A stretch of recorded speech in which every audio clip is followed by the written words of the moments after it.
Bonjour à tous et bienvenue dans le grand JT de l'éducation. Tout de suite, le sommaire. Alors que les initiatives parlementaires se multiplient pour faire entrer le droit à l'IVG dans la Constitution, quid de la réalité? Est-il si simple d'avorter aujourd'hui? Comment le vivent les femmes et notamment les jeunes femmes aujourd'hui? Quel est le rôle de l'école? On en parle tout de suite avec nos invités. Quel lien peut-on faire entre activité sportive et performance scolaire? C'est l'objet de recherche du chercheur en neurosciences Boris Cheval. Il sera avec nous en deuxième partie d'émission. Enfin, on s'allongera tranquillement dans des hamacs avec Michael Dos Santos. Dans sa chronique Vue à l'étranger, il nous racontera que c'est désormais une pratique utilisée dans les écoles au Brésil pour inciter les élèves à lire. Michael Dos Santos qu'on retrouve tout de suite pour l'actualité en bref. Bonjour Michael. Bonjour Virginie. Suite au meurtre de Vanessa vendredi dernier, les élèves de son collège ont été pris en charge par l'Académie de Bordeaux. Une dizaine de psychologues ont été mobilisés pour écouter ces adolescents. Une vingtaine d'entre eux se seraient déjà confiés à ces professionnels, mais aussi à leurs professeurs, comme l'a confié la rectrice de l'Académie de Bordeaux. Écoutez, c'était au micro d'Europe 1. Il y a eu de l'émotion chez quelques élèves, mais pour l'instant, il y a peu de mots. Il y a eu un peu de pleurs. Il y en a 2 ou 3 qui ont voulu écrire quelque chose. C'est un drame absolu, donc le traumatisme, il est là. On est là aussi, on le partage. Et j'ai apporté mon soutien à l'équipe, ce qui était bien sûr absolument évident. C'est le cas depuis samedi, mais c'est pas pareil de se voir et de le partager ensemble et partager cette émotion. Et autre témoignage dans le Parisien, celui de Chloé, élève de 5e, qui elle a confié ne pas avoir réussi à dormir depuis l'annonce du drame. Des adolescents qui pourront participer à la marche blanche organisée ce vendredi entre l'hôtel de ville de Tonneins et le collège. L'éducation nationale qui veut débrancher les élèves et les professeurs des GAFAM. 2 d'entre eux sont particulièrement visés, Google et Microsoft. Principal point noir, les 2 géants américains ne protègent pas suffisamment les données des utilisateurs. Écoutez ce qu'en dit Thomas Dautieux, directeur de l'accompagnement juridique de la CNIL. La CNIL, c'est la Commission nationale de l'informatique et des libertés. Il peut y avoir des informations sensibles sur des données relatives à la santé des personnes, sur un comportement. Après, l'idée n'est pas d'interdire ad vitam aeternam les outils américains, mais pour l'instant, ils ne sont pas au standard de ce qu'on peut attendre en matière de protection des données. Et seul hic, et pas des moindres, le problème c'est que les services numériques français que l'éducation nationale veut privilégier se font rares pour le moment. L'idéal serait donc que ces géants américains s'adaptent rapidement aux exigences européennes pour ne pas priver les élèves et les professeurs de ces services. Le ministre Pap Ndiaye s'est déplacé hier dans le camp d'Auschwitz en Pologne. Oui, le ministre de l'Éducation nationale s'est rendu dans le tristement célèbre camp de la mort de la Seconde Guerre mondiale où près de 69 000 Français ont été déportés, dont 3% seulement ont survécu. Accompagné de 6 élèves de la région Île-de-France, Pap Ndiaye a rappelé sur Twitter le caractère essentiel du devoir de mémoire et de transmission. Il a également publié plusieurs photos de ce déplacement, accompagnées de ce message. L'enfer, c'est là où il n'y a pas de pourquoi, disait Primo Levi. Se souvenir, transmettre, ne jamais oublier et ne rien céder face à l'antisémitisme. On termine avec une école infestée par des rats à Vaux-en-Velin. Oui, tout a commencé en septembre dernier, il y a quelques mois, quand des professeurs et des parents d'élèves ont été alertés sur la présence des rongeurs. Au départ, les élèves entendaient des bruits un peu suspects et puis la situation s'est détériorée ces dernières semaines.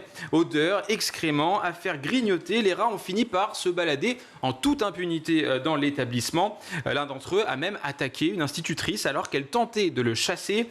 Face à cette invasion, la mairie a décidé de fermer l'école cette semaine, le temps de déloger tous les rats. Le mobilier sera racheté intégralement, le site totalement désinfecté et les enfants seront accueillis dans un centre de loisirs. Alors pour la petite anecdote, il faut savoir que cette semaine encore, une école de Marseille a connu exactement la même situation, une invasion de rats. C'est terrifiant. Oui. Merci beaucoup, Michael. Alors, pourquoi faire entrer le droit à l'IVG, à l'avortement, dans la Constitution? Et quelle réalité pour les femmes et pour les jeunes filles au quotidien? Quel est le rôle de l'école? C'est la question du jour. Pour en parler, je suis ravie d'accueillir sur notre plateau Sarah Tanzili. Bonjour. Bonjour. Vous êtes députée Renaissance du Rhône. Et face à vous, je suis également ravie d'accueillir Inaë Benhabin. Bonjour. Bonjour. Cofondatrice et directrice d'En Avant Toutes, qui lutte pour l'égalité des genres et la fin des violences sexistes et sexuelles. Alors, beaucoup de femmes, telles que Gisèle Halimi, entre autres, ont œuvré pour la cause féministe au sujet du viol et de l'avortement. Bien sûr, Simone Veil, avec la loi Veil de 75. Et depuis 2017, le mouvement MeToo, un mouvement qui a été contesté, certes, mais qui a beaucoup libéré la parole, et on en parlera si vous le souhaitez. Les femmes ont compris qu'elles pouvaient enfin parler, enfin dénoncer.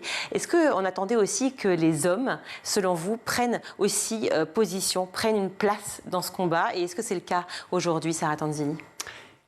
Alors écoutez, moi je pense que ce combat-là, c'est un combat universaliste qu'on a tous vocation à porter, et qu'effectivement, il est essentiel que les hommes s'investissent en faveur du droit des femmes dans notre pays. Alors, je crois, en tout cas moi c'est ce que je constate autour de moi et parmi mes collègues hommes au sein du groupe Renaissance, que beaucoup d'hommes ont tout à fait conscience de la nécessité d'assurer une égalité des genres, et qu'ils portent ce combat-là de façon aussi prégnante que nous les femmes, même si malheureusement il n'y a pas d'hommes aujourd'hui sur ce plateau. Oui, mais c'est un plateau féminin, pourquoi pas, mais c'était pas prévu pour, voilà, ça s'est fait comme ça, mais tant mieux. J'ai lu dans beaucoup d'articles, effectivement, que quand les hommes parlaient finalement de ces causes-là, souvent ils imposaient des quotas, ils parlaient de l'importance, effectivement, de pourcentage de femmes présentes dans les institutions, et tant mieux d'ailleurs, parce qu'il faut que ça arrive, mais ça restait un peu à l'idée de chiffres. Est-ce que c'est votre sentiment aussi, Inaë Benhabin? À vrai dire, aujourd'hui, avec En Avant Toutes notamment, on travaille beaucoup auprès des jeunes et des jeunes hommes. Et on voit une génération qui a intégré les questions d'égalité d'une autre manière et qui est très belle à voir et très puissante. Et c'est intéressant de voir comme les jeunes hommes aujourd'hui se questionnent grandement sur le rôle à jouer, sur la place à prendre, sur le positionnement, pour pouvoir participer aussi de la transformation sociale. Et je pense que, moi j'ai grande confiance en cette nouvelle génération qui arrive en ayant déjà insufflé un autre rapport et surtout mis en mouvement par eux-mêmes, dans leur rapport intime comme dans leur conscience politique, une autre manière d'être. Est-ce que je serais indiscrète de vous demander vos âges? Moi, je vais donner le mien, j'ai 45 ans. Quel âge avez-vous? J'en ai 33. Et vous? J'en ai 37. 37. Bon, alors on a à peu près la même génération, enfin quelques années près quand même. Enfin, c'est vrai que j'ai le sentiment que moi aussi, les jeunes aujourd'hui sont beaucoup plus engagés. Que ce soit même d'ailleurs au collège, dès le collège ou le lycée, ils ont, sur les collégistes, c'est le sujet numéro 1 effectivement des jeunes aujourd'hui, mais effectivement sur la position égalitaire, de la mixité, alors certes sociale, mais aussi entre hommes et femmes, la position est très très ferme chez les jeunes aujourd'hui, comme vous le dites. Est-ce que c'est vos sentiments aussi que vous partagez, Sarah Tanzili? Oui, je vais vous parler de moi. Moi, j'ai 37 ans et j'ai 2 petits garçons, ouais. Et je suis parlementaire. Si à mes côtés, j'avais pas un homme qui était tout à fait prêt à accepter mon activité professionnelle, et qu'il n'y a pas de différence qu'on soit un homme ou qu'on soit une femme, que ce soit dans la répartition des engagements qu'on peut avoir au niveau professionnel ou au niveau familial, je ne pourrais pas être là devant vous.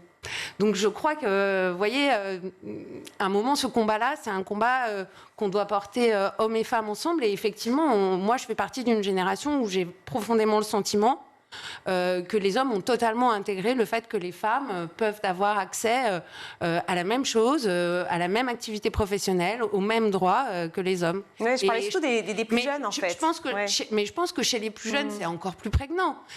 Si on se dit que sur une génération de trentenaires, c'est en train de complètement entrer dans les mœurs, bien évidemment, que pour les plus jeunes, au niveau du collège et au niveau du lycée, aujourd'hui, je crois même que c'est presque une évidence. Pour eux. Alors si aujourd'hui nous faisons une émission autour de l'avortement, c'est parce que de nombreux parlementaires souhaitent faire entrer le droit à l'IVG dans la Constitution, ce qui impliquerait donc que toute loi qui viserait justement ce droit serait désormais, qui viserait à modifier ce droit, serait désormais censurée par le Conseil constitutionnel. C'est bien ça, je ne me trompe pas ?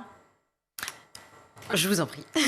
En fait, l'objectif de cette loi, c'est d'éviter qu'on ait en France ce qui se déroule dans certains pays européens, que ce soit la Hongrie, la Pologne, et puis également on constate un mouvement en Italie, de régression progressive, de coups de butoir en fait, qui sont faits au droit à l'IVG. L'objectif, c'est pas forcément de figer la situation. Moi, je pense qu'il y a encore beaucoup de sujets qu'il faut qu'on traite, notamment sur la question de l'accès à l'interruption volontaire de grossesse dans notre pays.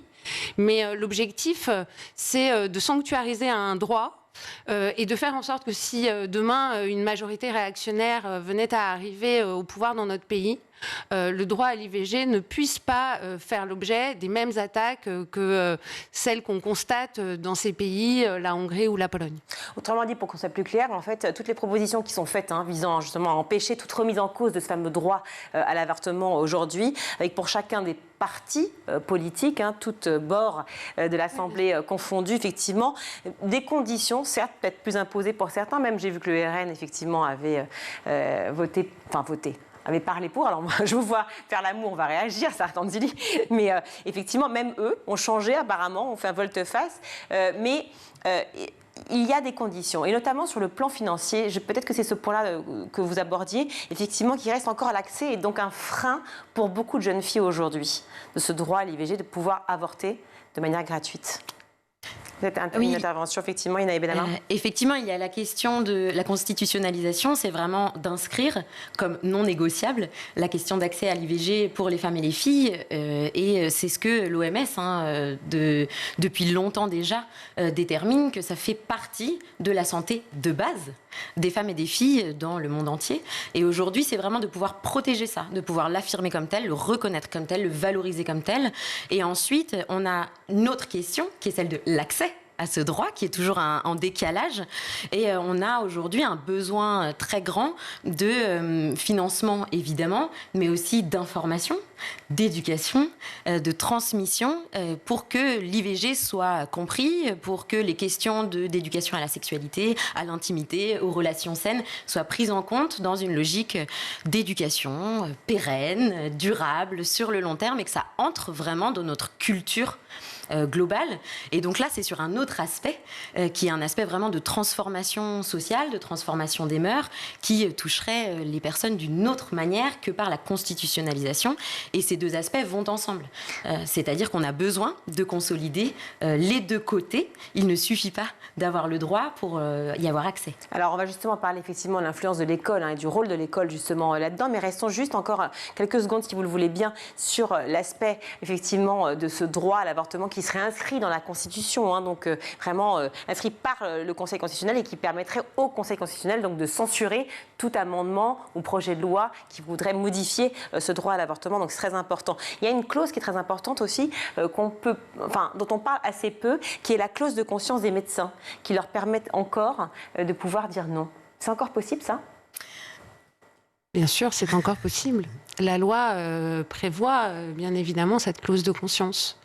Alors aujourd'hui, le sujet en matière de constitutionnalisation du droit à l'IVG, ça n'est certainement pas d'avoir une discussion sur l'opportunité de maintenir ou de ne pas maintenir la clause de conscience. Je crois que ça, c'est une question qui peut se poser dans le cadre des discussions sur l'accès au droit à l'IVG, parce qu'on constate aujourd'hui... et c'est une réalité, sur un certain nombre de territoires où les femmes et les filles ont des difficultés quand elles souhaitent procéder à une IVG. Elles ont des difficultés à avoir accès à une sage-femme ou à un médecin. Oui, surtout qu'il y a l'anonymat. Dans des coins, dans les petits villages ou les zones rurales ou autres, où effectivement on a un médecin. Souvent d'ailleurs, on a très peu de médecins, donc il y en a un pour plusieurs villes et villages. Et si on a envie d'être discrète, parce que malheureusement, ce n'est pas toujours facile de se retrouver dans cette situation-là et d'en parler à son entourage, le problème de la clause aussi de conscience des médecins se joue.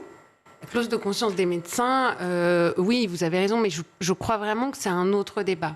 Et je pense qu'il est important, si vous voulez, qu'on ait une discussion sereine sur la question de la constitutionnalisation de l'IVG. Et... demain, on pourra avoir une autre discussion sur la question des modalités d'accès. Et là, la question, effectivement, de la clause de conscience pourra se poser. En réalité, qu'est-ce que c'est la clause de conscience ?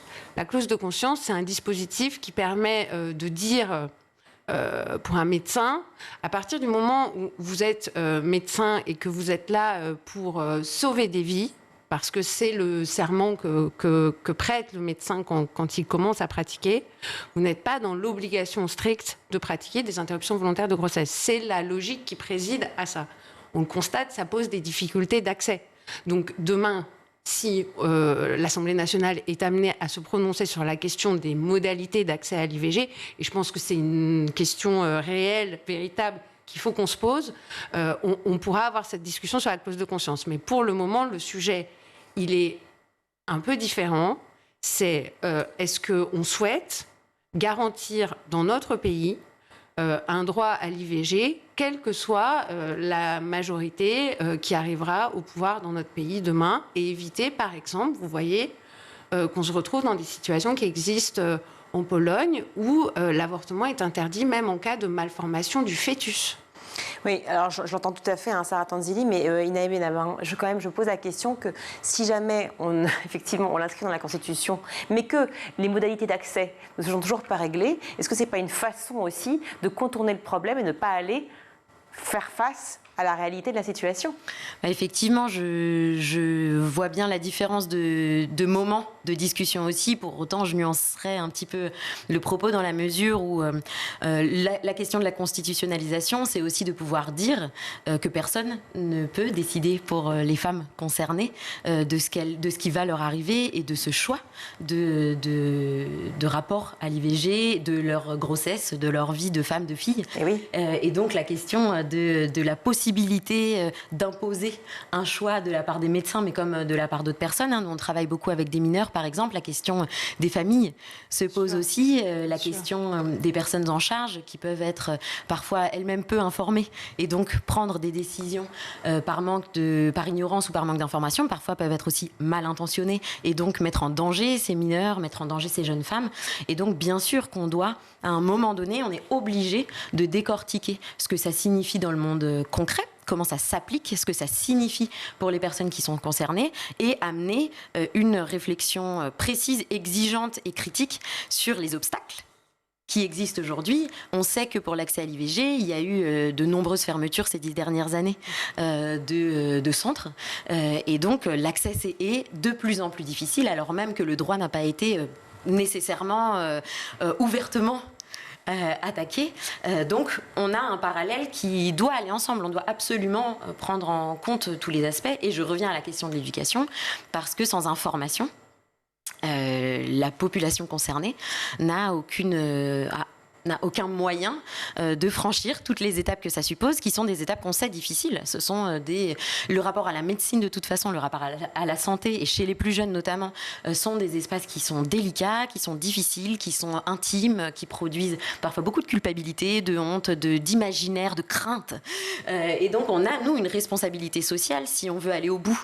Puis de choc psychologique aussi, tout simplement, parce que, effectivement, avorter à n'importe quel âge, c'est un choc pour qui que ce soit, je veux dire. Après, oui. Assumer, certes, mais effectivement, il faut pouvoir être accompagné. Et au-delà de ça, le rapport au corps, le rapport à l'intime, le rapport à la médecine, c'est un monde qui est plein d'imaginaire aussi, qui est plein de craintes ou d'appréhension.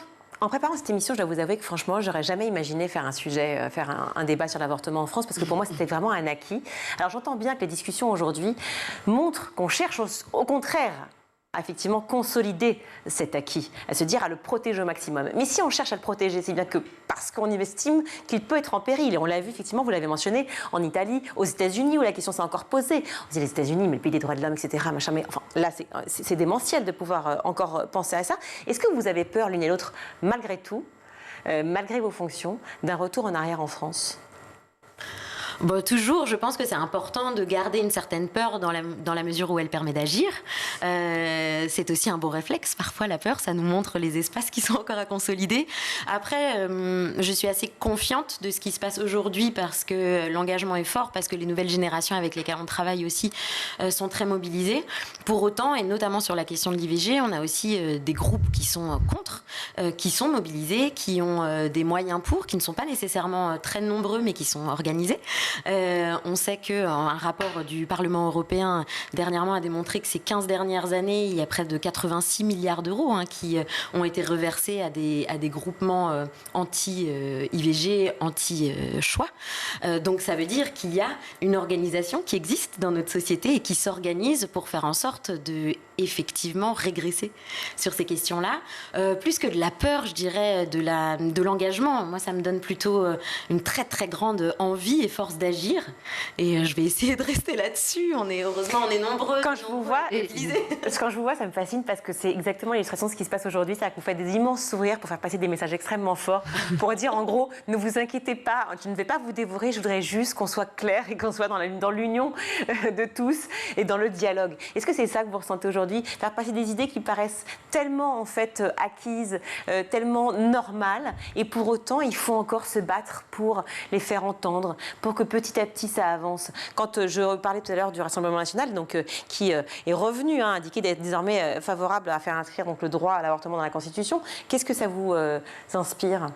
Alors, moi je voudrais rebondir sur la question que vous venez de poser. Mais vous me répondrez sur celle-là aussi. Je répondrai ensuite sur celle-ci. Écoutez, moi je pense, vous savez, modifier la Constitution, et c'est heureux, c'est quelque chose de difficile. C'est aussi la raison pour laquelle on souhaite inscrire le droit à l'IVG dans la Constitution, c'est-à-dire que ça va permettre de le protéger. Et donc je crois qu'il ne faut pas attendre qu'on soit au pied du mur, confrontés à des situations dans lesquelles les mouvements dont vous parlez, à très juste titre, soient renforcés, pour se poser la question de la constitutionnalisation du droit à l'IVG. Et je pense que si on avait posé la question à des Américains il y a 10 ans, ils nous auraient dit « mais non, jamais il y aura un revirement de jurisprudence de la Cour suprême américaine ». Et pourtant, aujourd'hui, à l'heure où on se parle, ce revirement a eu lieu. Donc moi, je n'ai pas peur, mais je pense que pour nos filles et nos petites filles, notre responsabilité, c'est de garantir, autant que faire se peut, le droit à l'interruption volontaire de grossesse. Ça, c'est le premier point. Sur la question du Rassemblement national, effectivement, ça me fait rire, ça me fait réagir ce que vous me dites, parce que je pense que c'est une manœuvre dilatoire qui vise simplement à inscrire le Rassemblement national dans une stratégie de normalisation. Parce que la réalité, c'est qu'on a parmi les 89 députés du Rassemblement national des députés qui disent que l'interruption volontaire de grossesse est un génocide de masse. On a des parlementaires qui ont pris des positions contre des textes votés au Parlement européen en faveur du droit à l'IVG. On a une porte-parole du Rassemblement national qui, en 2014, appelait à soutenir le candidat à l'élection présidentielle qui serait contre le droit à l'avortement. Donc, moi, je vois bien la stratégie qui vise à faire référence à la loi Veil, alors que, sans rentrer dans les détails techniques, les dispositions de la loi Veil de 1975 ne correspondent plus à la réalité du droit actuel en matière d'IVG. Et c'est normal. Heureusement, notre société a évolué et aujourd'hui, on assume de façon beaucoup plus ouverte le fait que les femmes ont un droit à l'interruption volontaire de grossesse, ce qui n'était pas tout à fait le cas si on revient à la rédaction de la loi Veil en 1975. Mais alors, si je vais dans votre sens, est-ce que, pardon de vous couper, mais est-ce que vous pensez que, justement, le Rassemblement national essaye, justement, de pouvoir dire oui à cette constitutionnalisation, c'est comme ça qu'on dit, voilà, du droit à l'avortement, pour justement ne absolument pas l'améliorer, entre guillemets, ou en tout cas le modifier à nouveau? Je pense que c'est une stratégie qui vise à déposer des amendements pour passer pour un parti comme les autres, en sachant pertinemment que ces amendements ne seront pas votés. Et afin de cacher la réalité de ce qu'est le parti de Marine Le Pen, à savoir un parti réactionnaire et contre les droits des femmes. Votre avis sur la question, le RN, ça vous choque pas? On voit régulièrement de toute façon une récupération des thématiques qui sont au centre des débats de société actuels, par les espaces qui sont traditionnellement contre pour effectivement s'inscrire finalement dans un moment ou s'inscrire dans un mouvement. Donc je suis pas du tout étonnée de voir que c'est le choix qui est fait. Ce qui est important, c'est que nous on reste aussi critique, qu'on garde un regard qui soit global et qu'on arrive à considérer l'échiquier politique tel qu'il est. Vraiment, et qu'on arrive progressivement à maintenir un petit peu notre vigilance dans les espaces qu'on sait dangereux aujourd'hui ou qu'on sait réactionnaire, effectivement. Alors vous parliez d'espace, on a parlé de l'espace politique, maintenant parlons de l'espace de l'école, puisque c'est celui qui nous concerne, et justement de ce qu'on peut faire à l'école ou non, et quel est le rôle de l'école dans tout ça. Tout est relié à la question de l'éducation sexuelle à l'école, bien évidemment, quasiment absente selon les dernières enquêtes. Pourtant, c'est l'essentiel, ne serait-ce que pour faire apprendre aux enfants juste la notion de consentement, qui est une notion extrêmement importante. Les programmes, selon vous, et je vous pose la question à toutes les deux, bien entendu, est-ce que, selon vous, ils sont imprécis par rapport à l'enseignement des questions de la sexualité de manière générale, du rapport au corps et, bien entendu, du genre, par exemple, à l'école? Est-ce que tout est trop flou pour que les enseignants eux-mêmes puissent s'en imprégner et les enfants, élèves, collégiens, lycéens puissent comprendre de quoi on parle aujourd'hui? Sarah Tanzini. Non, ou allez-y, je vous en prie. Davantage que flou, je dirais qu'aujourd'hui, nos difficultés, ce sont les moyens qui y sont alloués. Et en moyens, j'entends évidemment les moyens financiers, mais aussi le temps, tout simplement, qui est dédié à ces questions-là. On sait qu'il y a du temps officiellement et légalement dédié aux questions d'éducation à la vie sexuelle et affective, et que pourtant les établissements, dans la grande majorité, n'utilisent pas l'intégralité du temps qu'ils sont censés mettre en place. Nous qui travaillons beaucoup avec les établissements scolaires, nous voyons que pour beaucoup d'entre eux, c'est par difficulté, c'est par manque de moyens, que même en ayant la volonté, ils n'ont pas assez de personnel, ils n'ont pas assez de fonds pour pouvoir faire intervenir des personnes extérieures. Nous manquons toujours de subventions, par exemple, pour pouvoir effectivement nous déplacer, apporter des personnes professionnelles et formées sur cette question auprès des jeunes. Donc on a aujourd'hui tout un panel d'actions qui peuvent être déployées, que nous-mêmes nous déployons avec En Avant Toutes, mais que de nombreuses associations déploient au quotidien.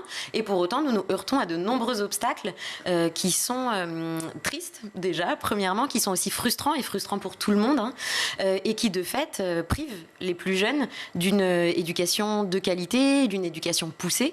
Et par ailleurs, il y a un autre critère de l'éducation qui est propre à l'éducation et qui va très peu avec le court-termisme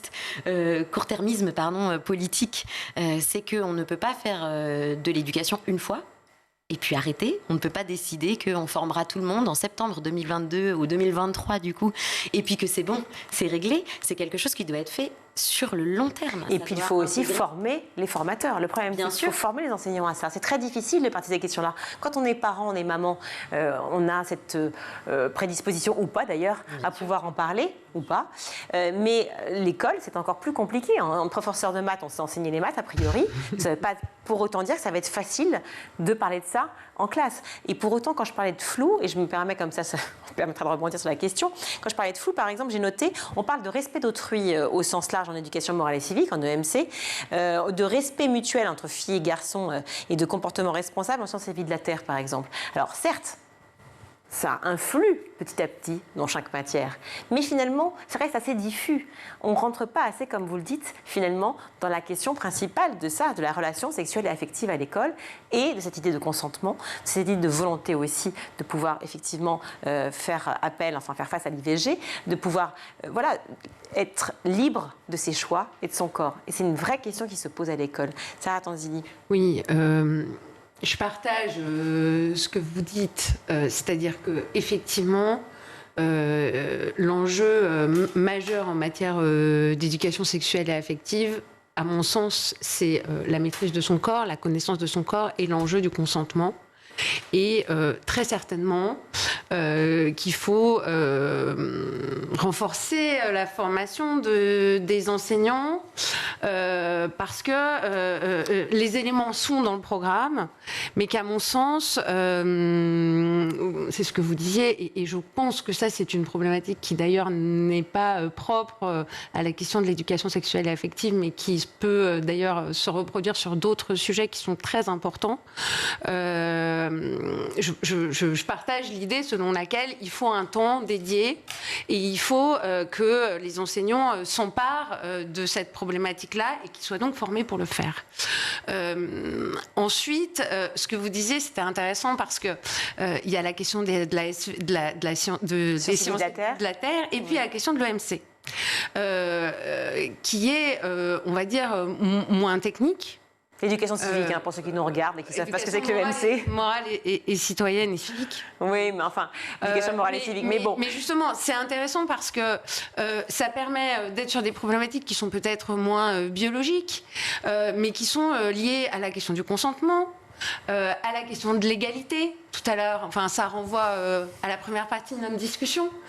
Et c'est là aussi où, à mon sens, il doit y avoir un travail qui doit être mené sur la façon dont est porté l'EMC de façon globale au collège et au lycée. Enfin, on le voit, et pour terminer juste, c'est que heureusement que les associations sont là pour faire le travail, parce que même si les enseignants voudraient le faire, voudraient avoir les moyens de le faire, finalement, il faut pouvoir être formé, avoir effectivement le temps, comme vous le dites, et l'argent aussi, dont ne prédisposent absolument pas les établissements, et on le sait. Et j'ajouterais, il faut évidemment former les enseignants, enseignantes, et ils et elles sont en grande demande. Nous intervenons dans les INSPE, par exemple, donc les écoles de formation des enseignants et enseignantes, et on voit que c'est un sujet qui est très demandé, et même la question de la reproduction du sexisme par nous-mêmes, par tous nos biais inconscients, et comment en tant qu'enseignants et enseignantes on arrive à nous-mêmes nous analyser et donc nous changer nos biais sexistes. Mais j'ajouterais aussi de les appuyer. Aujourd'hui, avec En Avant Toutes, nous accompagnons les jeunes qui vivent des violences à travers notre chat commentsem.fr. Ce n'est pas aux professeurs de faire l'accompagnement des jeunes victimes de violences, et on a tendance aujourd'hui à surcharger aussi les surcharger de responsabilités. Et en plus d'un enseignement d'une matière, par exemple, il faut aussi un enseignement citoyen, humain. Et en plus, il faut pouvoir détecter. Et en plus, il faut pouvoir faire le lien avec les structures sociales. Et aujourd'hui, les enseignants et enseignantes ont besoin d'être appuyés. Il y a de nombreuses structures sociales qui sont là pour ça. On a besoin de pouvoir faire ce lien. Ils et elles sont en demande, nous aussi, et on ne peut pas les surcharger d'une responsabilité encore supplémentaire. En revanche, on peut très bien travailler ensemble. Et on le voit, il y a beaucoup d'établissements scolaires avec qui on travaille très bien. Et c'est d'ailleurs dans ces établissements-là qu'on a une meilleure détection des violences intrafamiliales, qu'on a une meilleure prise en charge des mères victimes de violences conjugales, parce que les professeurs peuvent faire relais. Les professeurs ne peuvent pas seuls, tout d'un coup, gérer tous les signalements, par exemple, sans accompagnement de la part de professionnels spécialisés. Un dernier mot, toute petite, il faut qu'on rende. Un petit mot, simplement pour vous dire, effectivement, moi je pense que la question c'est l'organisation des acteurs. Et les enseignants et les professeurs ont un rôle. Quand on parle de la question des violences, moi je pense qu'ils ont vraiment un rôle de premier signalement, de première détection, et on doit les aider et on doit les accompagner pour qu'ils soient en capacité de faire ça, et qu'ensuite, effectivement, ils passent le relais à d'autres, à des associations, à des professionnels, à des acteurs sociaux, ou même à des acteurs, même à des policiers, etc. Enfin, voilà, tout dépend des situations. Mais je pense que cette première étape de dire, formons-les pour qu'ils soient en capacité de voir des signaux faibles et de procéder au premier signalement, c'est aussi quelque chose d'essentiel. Une grosse charge pour les enseignants qui déjà ont beaucoup sur les épaules, et notamment sur le côté psychologique de la reconnaissance de leur travail et de tout ce qu'ils font. Merci en tout cas à vous deux d'avoir été sur Scoop TV dans le Grand JT pour pouvoir parler justement de cette question de l'IVG, et qui serait peut-être, qui entrerait ce droit à l'IVG dans la Constitution. En tout cas, on l'espère que ça va se faire. Merci à vous deux d'avoir été là. Sarah Tanzili, je rappelle que vous êtes députée Renaissance du Rhône, et Inaë Benavin, cofondatrice et directrice d'En Avant Toutes. Merci à vous deux. On marque une courte pause et on se retrouve.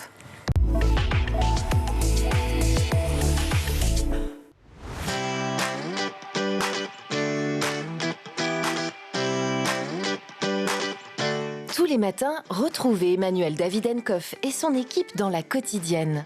En compagnie d'un invité fil rouge, il vous propose des clés de compréhension et des pistes d'action en matière d'éducation. Vous venez de le dire, on parle d'intégration. Là, aujourd'hui, ce qu'il faudrait, c'est que l'inclusion se mette en place réellement. Parents, profs, élèves, élus, Patrice Boisfer vous donne la parole chaque jour dans le MAG pour aborder une thématique clé de l'éducation. L'idée, c'était de dire, vous pouvez le faire, c'est une volonté. Chaque jour, faites bouger le monde de l'éducation dans l'école du futur. Avec ses invités, Marjorie Paillon inspire vos enfants et les guide vers les métiers de demain. Le goût de l'effort qui est absolument nécessaire de développer chez un enfant, on peut le proposer avec un outil numérique. Tous les soirs dans le Grand JT, Virginie Guillaume débriefe de l'actualité du jour. Politiques et acteurs de l'éducation se questionnent sur l'avenir de nos enfants à l'école. Et j'espère qu'un jour, on y arrivera le jour où on aura suffisamment un parcours de citoyenneté solide et qu'on aura donné aux jeunes de 16 ans la capacité de voter avec tous les outils dont ils ont besoin. Chaque semaine, Malika Ménard reçoit une personnalité qui se confie sur ses souvenirs d'écolier et sa vision de l'école d'aujourd'hui et de demain. En réalité, ça va être des ordinateurs, des tablettes, du numérique. School TV, imaginons ensemble l'école de demain.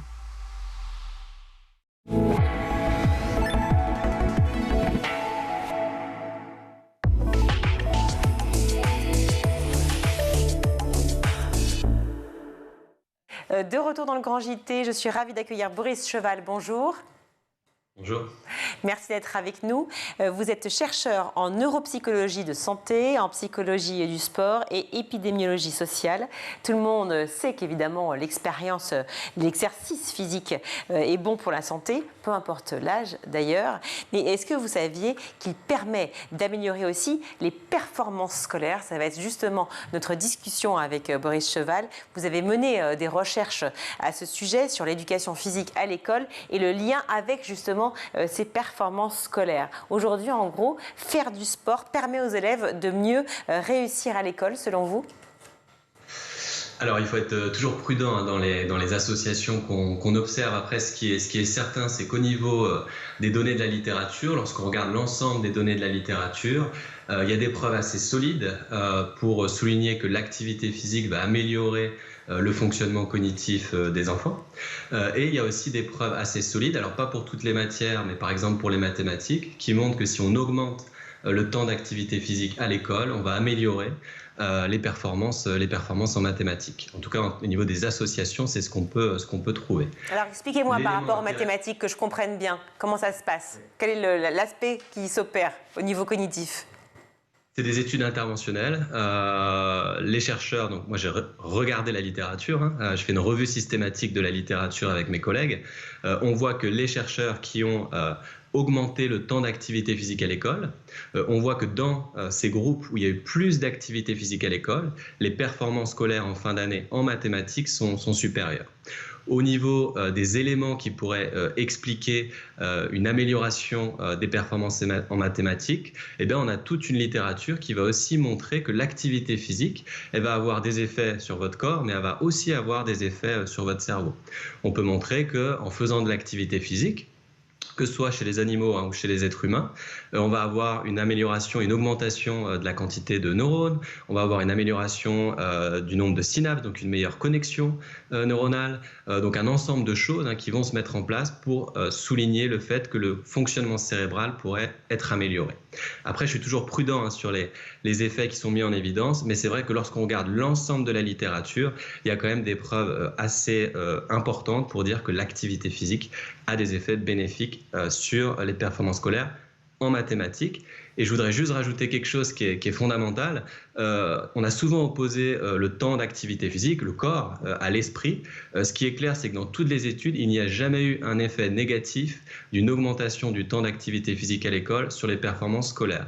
Autrement dit, si on met davantage d'activité physique à l'école, souvent l'argument c'est de dire on n'a pas le temps, puisqu'on a des apprentissages fondamentaux à faire, eh bien, les données de la littérature montrent le contraire. Si vous augmentez le temps d'activité physique à l'école, en aucun cas on va perturber les performances scolaires, et même en mathématiques, comme je vous le disais, on va avoir une augmentation de ces performances. Vous voulez me dire qu'en temps de Coupe du Monde, les plus grands sportifs pourraient avoir des performances scolaires inédites, c'est ça que vous êtes en train de me dire, cher Boris Cheval.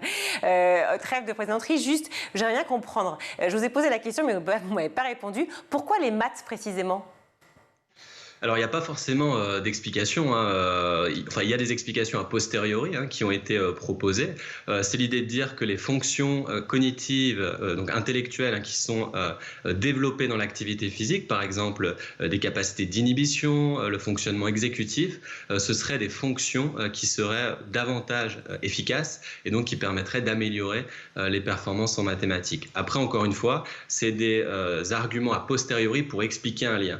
Donc, il y a des propositions. Après, moi, je suis toujours prudent pour essayer d'éviter quand même de mettre des mécanismes alors qu'on n'a pas forcément les preuves directes. On a l'association, on a des hypothèses sur les mécanismes liés au fonctionnement exécutif amélioré, mais les preuves quand même sont encore assez faibles. Et à l'inverse, est-ce qu'il y a des matières sur lesquelles l'activité physique, sportive n'a aucun effet ?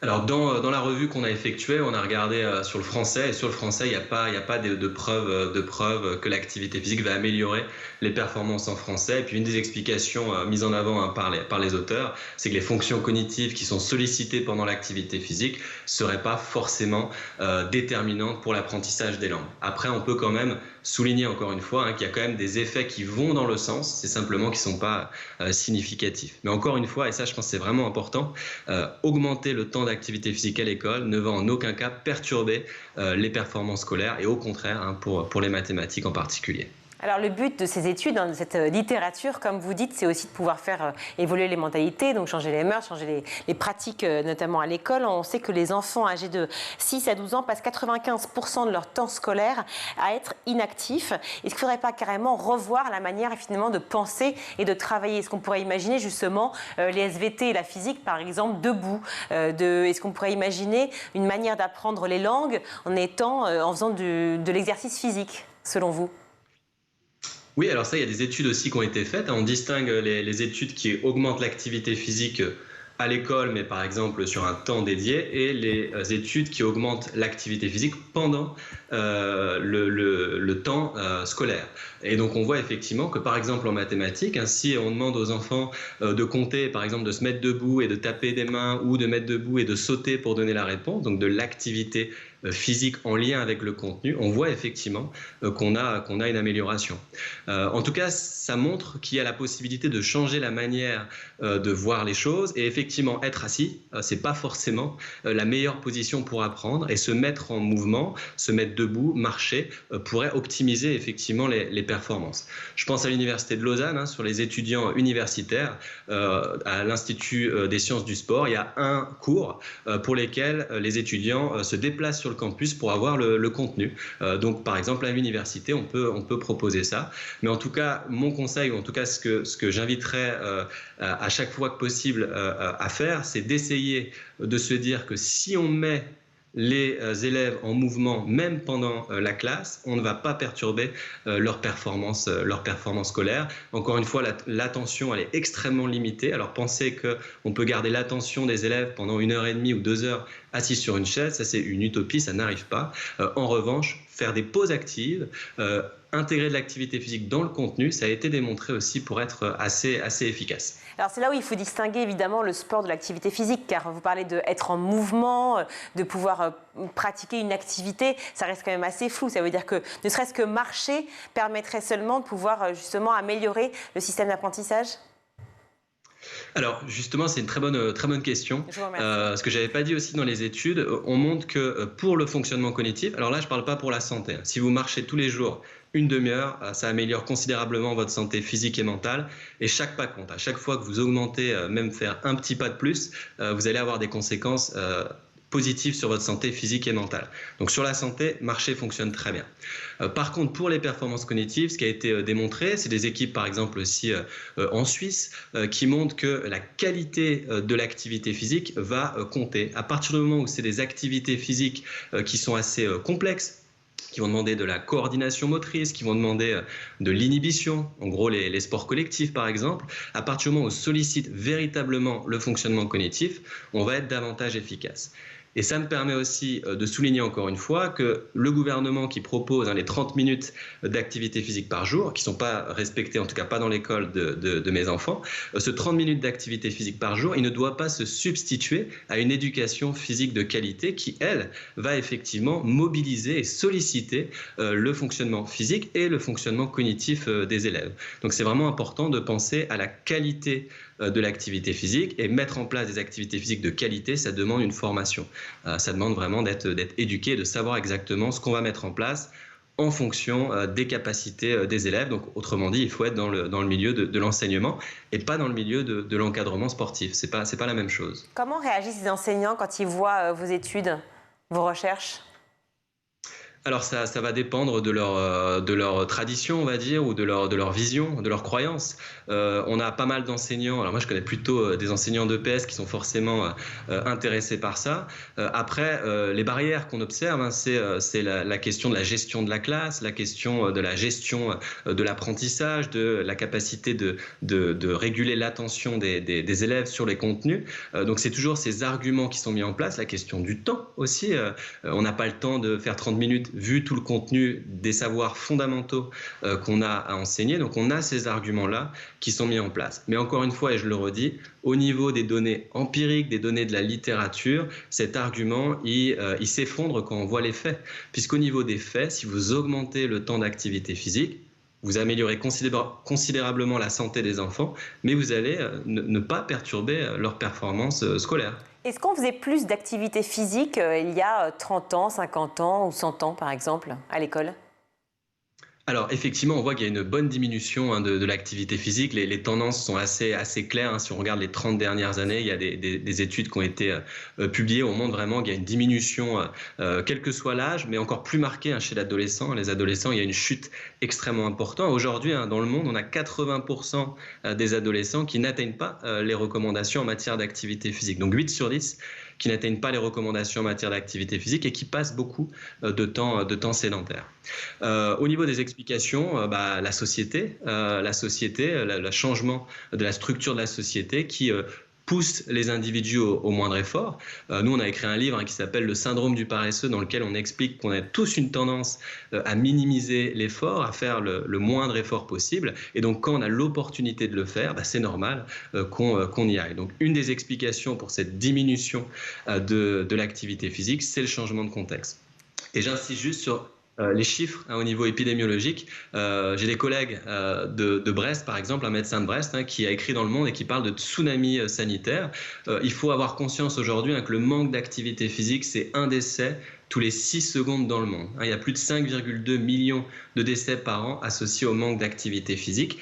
Et les habitudes, elles se prennent aussi dès l'école. On peut montrer que l'activité physique dans l'enfance prédit l'activité physique à l'âge adulte. Donc nous, c'est vrai qu'on milite pour augmenter l'activité physique à l'école, mais on milite au regard des données de la littérature. Ça va aider à amener les gens à être plus actifs au cours de leur vie et ça ne va en aucun cas perturber leur performance scolaire. D'autant que vous me disiez qu'effectivement l'activité physique avait diminué depuis des décennies en fait, et on voit que les savoirs fondamentaux que vous avez mentionnés également sont absolument pas à la hauteur, en tout cas en France, puisqu'on n'est pas bon du tout en mathématiques et beaucoup d'enfants arrivent en 6e sans savoir lire, écrire et compter convenablement. Est-ce que vous pensez, enfin en tout cas vos travaux ont l'air de le démontrer, que forcément il y a un lien justement avec le niveau français aujourd'hui de nos élèves et ce manque d'activité? Alors, c'est pas ma spécialité, les performances scolaires globalement. C'est vrai que si on regarde les enquêtes PISA, on voit effectivement que la France au niveau du classement n'est pas forcément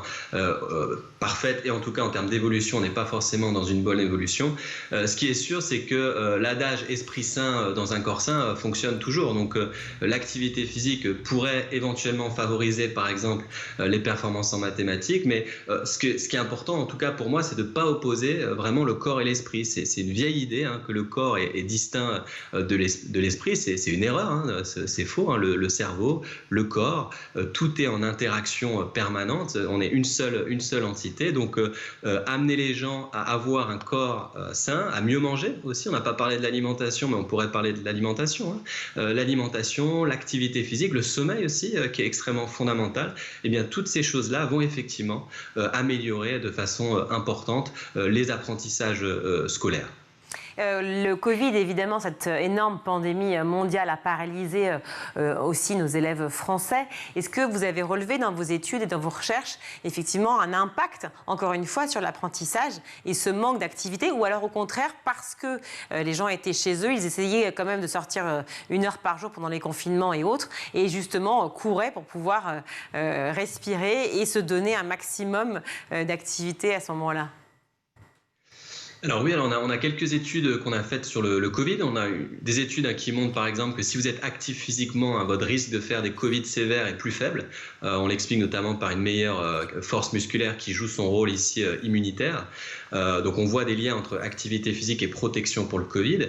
Et en termes de changement de contexte et d'activité physique, on a aussi des études, notamment un de mes doctorants, Silvio Maltagliati, qui a montré que la rupture de contexte qu'est le Covid a en fait paradoxalement permis à certaines personnes de se mettre à faire de l'activité physique. Donc on a une situation qui est assez mitigée finalement. On a pour certaines personnes le Covid qui a été une occasion, ça a été un changement massif et donc une occasion, une crise, un changement qui leur a permis de se mettre à faire de l'activité physique. Par contre pour d'autres ça a été complètement l'inverse et je pense notamment aux adolescents et au temps d'écran qui a quand même fortement augmenté.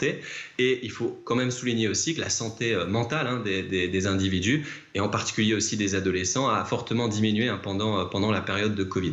Donc oui, c'est une opportunité pour certaines personnes de créer des nouvelles habitudes d'activité physique, mais globalement le schéma est quand même pas positif, que ce soit sur la santé physique ou mentale. Je voulais savoir, est-ce qu'il y a un pays qui a un modèle du genre, qui a décidé tout simplement de faire en sorte que leurs élèves fassent plus d'activité physique et du coup ça se ressent aussi au niveau des élèves? Alors on a des pays, alors je suis pas spécialiste de la question donc je vais faire attention, mais c'est sûr que les pays du Nord sont quand même considérés comme un petit peu plus en avance sur tout ce qui est l'activité physique au sein de l'école. On a aussi des pays qui proposent des activités physiques tous les après-midi. Donc il y a des pays qui n'ont pas les mêmes politiques, ça c'est sûr. Après c'est pas ma spécialité, il y aura des gens mieux placés que moi pour en parler. Après en Suisse par contre, sur ce que je connais effectivement, il y a certaines écoles, notamment chez les jeunes enfants, où les apprentissages sont faits vraiment en pleine nature, quoi. Ouais, vous parlez des pays nordiques, mais ils sont souvent bien classés effectivement dans les différents classements, notamment le classement PISA de mémoire. Merci beaucoup en tout cas pour toutes ces informations, c'est fort intéressant. Boris Cheval, je rappelle que vous êtes chercheur en neuropsychologie de santé, psychologie du sport aussi et épidémiologie sociale. Merci à vous, vous m'avez donné envie de faire du sport, je vais courir après l'émission pour trouver un endroit et me foutre une pression maximale. Merci en tout cas, c'était très intéressant. Cher Mickaël, je crois que c'est à vous. Oui, vous êtes déjà excellente en mathématiques, pas besoin de faire du sport. En mathématiques? Oui. Ah bon? Oui. C'est-à-dire? Vous êtes excellente en mathématiques, j'en doute pas une seconde. Je le sais pas du tout, mais je l'imagine. J'attendais la vanne qui suivait, je me suis dit, non, il n'y a même pas. Ouais. D'accord, mais je pense que c'est pas crédible. Allez, c'est à vous. Mickaël, on part aujourd'hui au Brésil où une école a trouvé une solution pour inciter les jeunes élèves à lire. Oui, c'est une école de Juruti, voilà, ville de 60 000 habitants, qui a décidé d'utiliser un objet très répandu au Brésil et dans lequel on aime tous prélasser. Il s'agit du hamac. Et oui, le hamac, l'établissement en a disposé 12 à l'extérieur dans un coin lecture, l'occasion pour les élèves de se détendre et de lire de manière plus ludique. L'originalité se poursuit au niveau de la bibliothèque puisqu'il n'y en a pas, tout simplement. Les livres sont accrochés avec des rubans à hauteur des enfants. Ils peuvent ainsi se servir tout simplement de ces livres et se poser tranquillement dans des hamacs sans demander l'aide d'un adulte. Je ne sais pas si je vais vous poser une colle, mais est-ce que vous savez où se trouve la ville en question de Djibouti? Oui, c'est grand le Brésil. Alors c'est grand. Alors je vais vous donner un lieu qui est aussi assez grand, c'est l'Amazonie. Donc ça peut vous aider ou pas. C'est dans le nord-ouest. Voilà, je vous fais confiance puisque je crois savoir que récemment vous êtes allé au Brésil, vous détendre dans un hamac. Bon alors donc pourquoi cette école, oui tout à fait, plusieurs même. Pourquoi cette école concentre ses efforts sur la lecture? Et oui, lire assis à un bureau enfermé entre 4 murs d'une salle de classe peut parfois devenir ennuyant et en décourager plus d'un, mais ce n'est pas la principale raison, Virginie, chez vous, puisqu'à cause de la pandémie de Covid-19, de nombreux élèves ont été déscolarisés au Brésil et c'est un sujet très sérieux, pris en compte par le gouvernement qui a dénoté bien que certains enfants, entre 5 et 9 ans plus précisément, ont quitté l'école pendant cette période Covid, ce qui a augmenté, ça a augmenté de près de 200%. C'est une augmentation quand même assez conséquente. L'idée donc est de les faire revenir le plus rapidement possible à l'école, d'où cette idée de hamac. En tout cas, cette initiative a déjà séduit les plus grands sur Twitter, puisque plusieurs photos ont été postées et elles ont été likées de nombreuses fois, près de 180 000 fois quand même. Ah oui, quand même. Et alors, est-ce que d'autres pays ont adopté cette même idée? Alors l'installation de hamac, oui, pas pour développer cette fois-ci l'apprentissage de la lecture. En Afrique du Sud, par exemple, on a évoqué cette semaine une école 100% verte qui a adopté une série de mesures, dont des hamacs dans la cour de récréation. Une manière parmi tant d'autres de sensibiliser les élèves à une cause très importante également, l'écologie. Ces établissements justement en pleine nature où le hamac est presque incontournable, c'est ce qu'on appelle les forest schools. C'est bien ça, hein? Oui, les écoles forêt. C'est ça.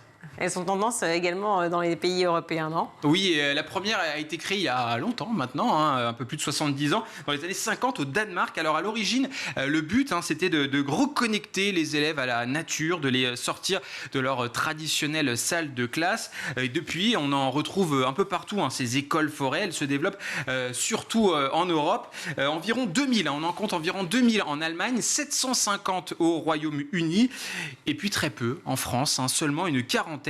Alors chez nous, malheureusement, beaucoup de Français pensent encore que être dehors pour des enfants dans le froid, c'est prendre un risque énorme pour leur santé, que l'apprentissage serait aussi plus difficile à l'extérieur que dans une salle de classe avec l'instituteur. Pourtant, pour beaucoup de spécialistes, l'enfant à l'extérieur se sociabilise, il se sent beaucoup mieux, il est plus motivé, moins stressé, plus autonome et même les résultats scolaires, et c'est assez impressionnant, dans certaines disciplines, seraient bien meilleurs. Donc, en résumé, cela est bénéfique pour les enfants. Alors surtout, laissons sortir les enfants à l'extérieur, mettons des hamacs s'il le faut dans les cours de récréation. Et il n'y a qu'à écouter, je terminerai là-dessus, les élèves d'une école lyonnaise, Auguste Ravier, qui pas plus tard qu'hier ont imaginé leur cours de récréation rêvé. Et devinez quoi, il y avait un potager, des animaux et des hamacs. Ben voilà, c'est QFD. D'ailleurs, on l'a vu avec Boris Cheval tout à l'heure, qui nous expliquait les bienfaits, effectivement, l'activité sur les mathématiques, notamment. Sportive, je vais y arriver, l'activité physique, sur justement l'apprentissage, et notamment les maths. Mais pas sur la lecture, pas sur le français. Pas sur le français, mais sur les maths. C'est déjà pas mal, c'est déjà pas mal. Merci beaucoup, cher Michael Dos Santos. Tout de suite, on va retrouver Malika Ménard dans Souvenir d'écolier. Cette semaine, son invité est Dorothée Pousseau. Et si je vous demande un souvenir d'école précis? Précis, mais à quel niveau En tant qu'écolière. En tant qu'écolière... Un moment marquant, un moment triste ou drôle. Si je pense comme ça, sans réfléchir à mon école, ce que j'aimais, c'est qu'on n'était pas du tout dans un jugement.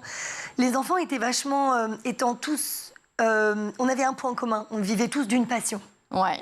Et en même temps, on était tous complètement différents, parce que les patineurs, les danseurs, les musiciens, les comédiens... Il y avait aussi des patineurs. Ah bah oui, il y avait plein de patineurs. Et alors, l'école, en fait, c'est soit le matin, soit l'après-midi. Ah, les patineurs, on patine le matin.